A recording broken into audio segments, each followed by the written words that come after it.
တောင်ရှိတဲ့ကိုဘဝမှာတန်စင်တွေကိုလိုက်လို့ရှာမင်းရှိနေလို့တော်သေးတာရင်ခုန်တန်လိုက်များဖြစ်ပေါ်လာရာသီဥတုကိုပန်းမှာတိမ်တွေမိုင်းပြီးမိုးကရွာကော်ဖီပြောဖို့တွေးတဲ့အခါရင်တွေများလည်းမရှိတော့ပါ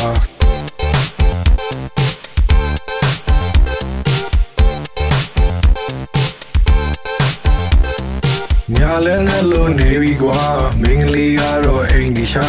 လက်ခင်မိုးတော့ရောက်သေးခင်စောစောလေးတော့နိုးစီရင်နောက်နေ့ရောက်တဲ့မနက်မှာဆိုင်ကလေးနဲ့ထွက်လို့လာလက်ဖေးရည်လေးတောက်ဖို့ပါဆရာဖြေလန်းနဲ့ကြွေးခဲ့တာ